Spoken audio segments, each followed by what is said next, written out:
Ma hey, da quanto tempo non ci vediamo? Sì, troppo tempo. Ultimamente non ho utilizzato molto Unity, solo che circa 3 settimane fa, mentre navigavo sul sito Viola, mi sono imbattuto in questa stream di questo ragazzo che si chiama Melo, con la quale ho stretto amicizia e abbiamo deciso di collaborare, solo che ci serviva un'idea su quale progetto fare, e dato che buttarsi su Steam all'inizio non era la miglior scelta, ci siamo trovati il primo ostacolo. Mentre navigavo nell'home page di YouTube, mi imbatto in un video nella quale viene citata la piattaforma Crazy Games. Per chi non conoscesse Crazy Games, è una piattaforma online che permette agli sviluppatori di videogiochi di pubblicare i propri giochi, sia multiplayer che single player, e di monetizzarci sopra tramite advertisement e banner offerti dalla stessa piattaforma. Inoltre permette anche di giocare una vasta gamma di giochi offerti da loro e creati dalla community. Ora, fatta questa breve introduzione a Crazy Games, possiamo continuare col video. Ora che avevamo trovato la piattaforma su cui pubblicare, dovevamo definire meglio l'idea. E vedendo un po' quali giochi venissero più giocati nella piattaforma, ci è venuta subito un'idea. Il gioco è molto semplice.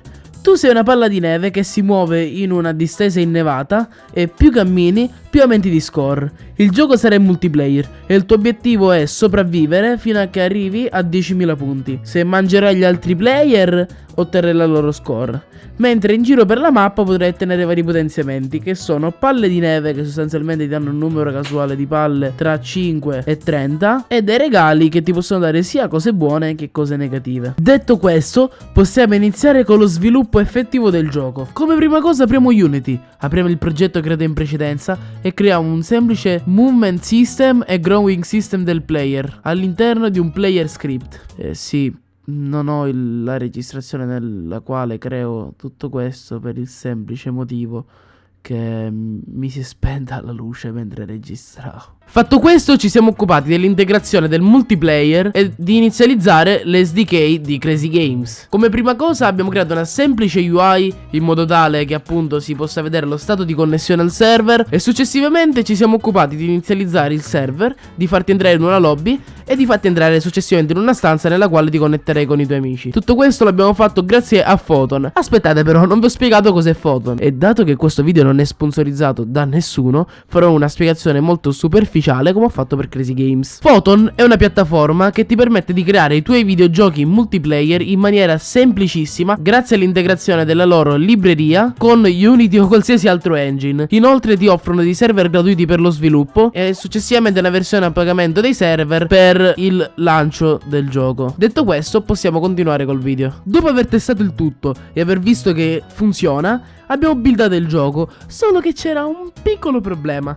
Infatti la dimensione massima affinché anche gli utenti mobile possano giocare al gioco su Crazy Games è di 20 MB, davvero pochissimo. Facendo una scala di paragone possiamo dire che rispetto ai nostri 20 MB la dimensione del nostro gioco era dimensione Dottor Bavaro. E ovviamente, per precisare, dato che il corpo di una persona media è maggiore di 20 MB, se dovessi memorizzare ogni molecola circa 50 yottabyte, uno yottabyte equivale a un pentiliardo di gigabyte, e ovviamente maggiore per questo motivo.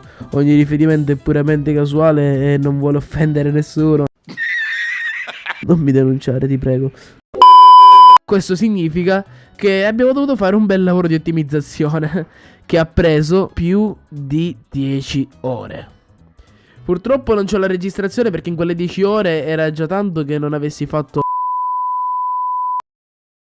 Lasciamo perdere. Però alla fine ho scoperto qual era il problema. Infatti Unity, quando crei un progetto, preinstalla delle librerie che lui pensa possano essere utili allo sviluppo. Solo che non sa che il progetto che voglio fare io non include praticamente la maggior parte di quelle librerie. Quindi dopo una giornata intera a cercare di capire qual è il problema, ho semplicemente aperto il package manager e iniziato ad eliminare tutte le librerie non necessarie allo sviluppo del gioco. E voilà! La dimensione del gioco è saltata da dimensione Dottor Bavaro a 16.5 MB, che in futuro sono riuscito a ottimizzare perché ho scoperto che le librerie di Photon e Crazy Games preinstallano dei materiali e dei prefab, e quello che ho fatto è semplicemente prenderli ed eliminarli, portando la dimensione a 14 MB e mezzo, che poi successivamente con la musica e altre cose che adesso non vi voglio troppo spoilerare è tornata sui 18, comunque sempre minore di 20. Una volta ottimizzato tutto e sistemato tutto, abbiamo provato effettivamente il gioco e avendo visto che finalmente, ragazzi, finalmente funzionava, siamo passati subito avanti. Come prima cosa ci siamo occupati della sistemazione della UI e dell'aggiunta di un joystick al gioco per gli utenti mobile. Solo che il pacchetto che utilizzavo io per i joystick è molto vecchio e quindi la versione, non essendo compatibile con quella che adesso ho di Unity, non funzionava. Ho preferito tenere solamente l'asset grafico del joystick e me lo sono creato totalmente io da zero usando l'input system di Unity. Successivamente mi sono occupato della creazione di una semplice UI per la lobby per poi joinare e successivamente mi sono occupato di creare una sezione per settare l'username. Perché? Perché se sei registrato a Crazy Games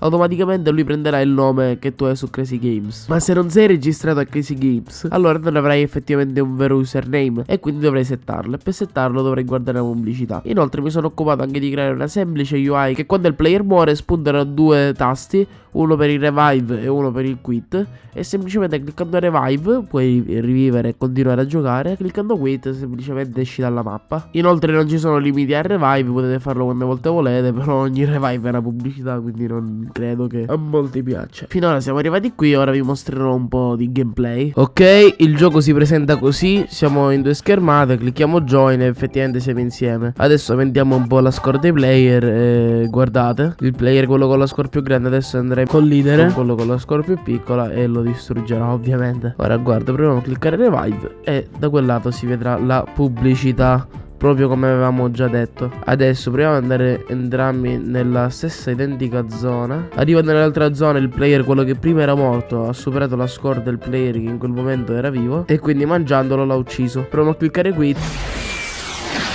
Ok, è esploso. Comunque, come avete visto, ho aggiunto pure una piccola sezione con il codice della stanza. Infatti ho creato una generazione di codici in base al numero di stanze presenti e in più ho messo della score sopra per far capire bene o male chi ne ha di più, chi ne ha di meno e quindi se si può mangiare o se non si può mangiare. E per oggi il video finisce qui. Ovviamente ci sarà una parte 2, è già in elaborazione dato che ovviamente i video sono stati registrati. Vi ricordo di iscrivervi e lasciare like per supportare il canale e se credete molto in questo progetto vi lascio in descrizione anche il link a Ko-Fi per lasciare una piccola donazione affinché vi possa ripagare l'investimento per questo video. Per questi due video sto spendendo 100 euro di server che ovviamente mi dà Photon e sto prendendo quelli da 500 perché credo in voi. Detto questo vi auguro una buona giornata e ciao a tutti.